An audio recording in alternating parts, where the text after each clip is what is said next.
the oil is a curse to them. The oil is produced for the people of the Niger Delta, but it has been used to bring division and trouble among the people of the Niger Delta region. Oil has helped to bring the name Niger Delta to the heart of the map, because when a gold is being discovered there, a lot of people tend to turn in there to get this oil, and in turns they bring development and basic amenity to this environment. Oil made Nigeria rich, but it made Niger Delta poor.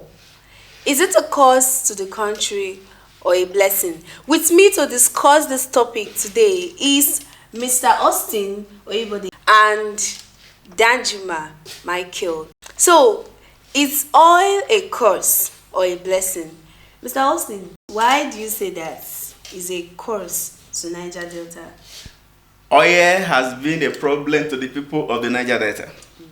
There are many reasons why, from my end, I see that oil is a curse to the people of Niger Delta. The fact are this, the oil is produced from the people of the Niger Delta, but it has been used to bring division and trouble among the people of the Niger Delta region. Apart from bringing division, because of the oil wealth, because of the money coming from the region, there have been serious fights and battles among the indigenous of the Niger Delta region. The oil is produced from their communities in the river area of Delta State, Rivers State, Bayelsa State, Akwa Ibom State, and part of Edo and Ondo State, and even some part of Abia State. But the people are not benefiting from the resources they produce within their backyard. The oil money is freighted to Abuja and other parts of the country, but they are not benefiting from it. But the little they will return to them, they even make them to fight. To get a crumb, they return to them, having removed the bulk of money from the oil, from the wealth of the people sent to Abuja. Thank you, sir. I want to hear from Danjuma Michael. You said it's a blessing. Yes. So yes. please tell us. First of all, we need to understand that Niger Delta and Nigeria is not the only oil producing country in the world. And oil has long been seen as black liquid gold.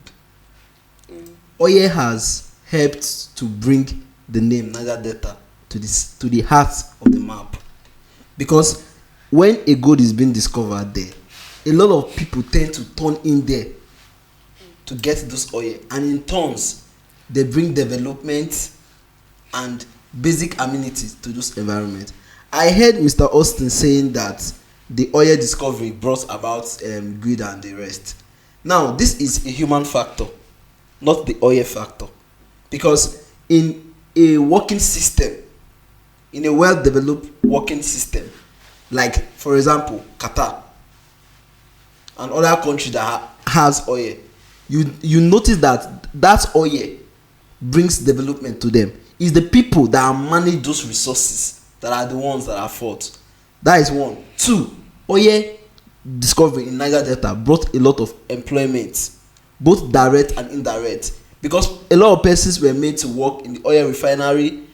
And you know, if you look at oil from a chemical point of view, it has a lot of byproducts. So the industry that the oil industry, the chemicals that the oil industry produce is endless. From there we have so many things, both byproducts and the main product, which is crude oil, petroleum, kerosene, and detergent, and name it.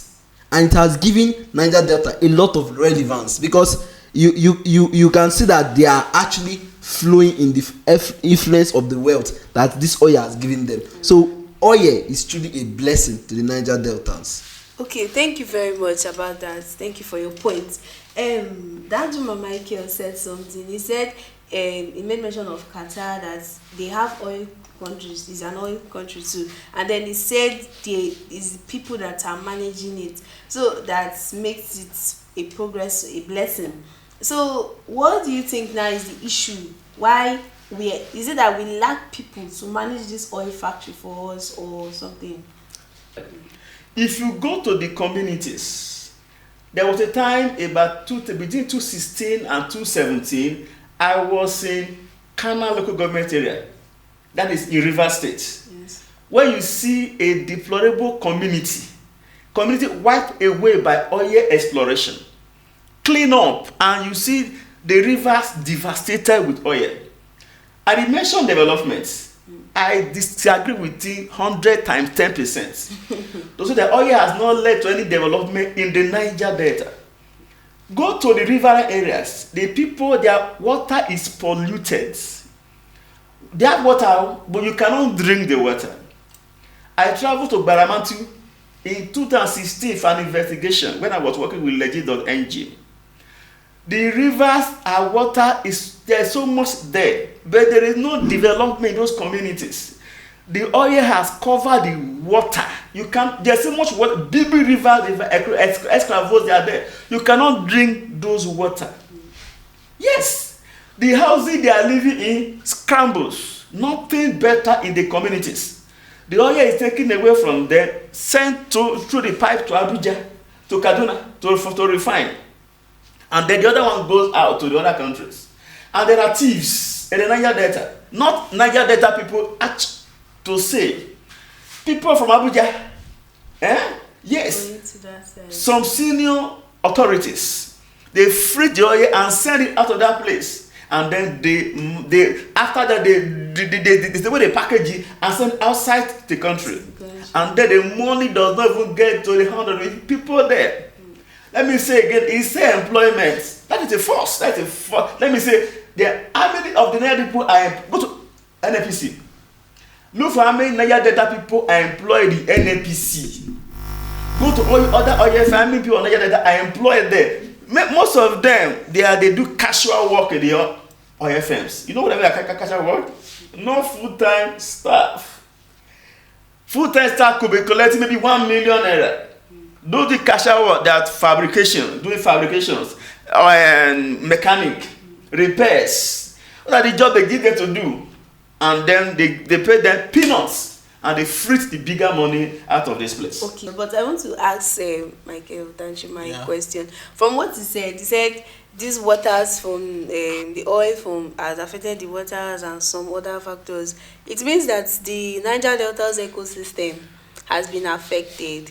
And so, is there a role that the government ought to play? Is there a way to regain the sanity of the ecosystem, or the damage is irreversible? Yeah, like I said, the oil discovery in Niger Delta is a blessing. And the blessing is there, and we can see it, like I've said earlier. Now, the problem when it comes to leakage of pipeline and the ecosystem, the cleaning of fish and aquatic lives in the oceans, is just as a result of mismanagement of infrastructure, which is mostly caused by the companies that are doing this, carrying out this activity. Now, we are living in a country where the rules and regulations are not being maintained. Because if you live in a country where discipline is upheld, people don't just care about money. People in quotes don't care about money.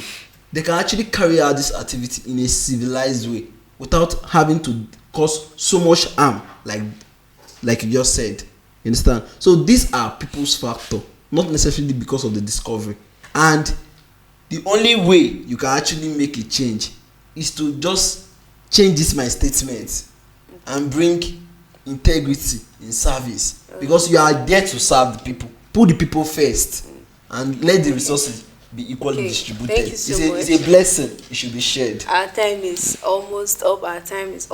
Okay, let me just say that as regards to integrity, the men on seats depends on how the oil in Niger Delta will be a curse or a blessing. What's your view? Are you a man? Are you a lady of integrity? It's Nigeria's oil, Niger Delta's oil, a curse or a blessing? Stay tuned.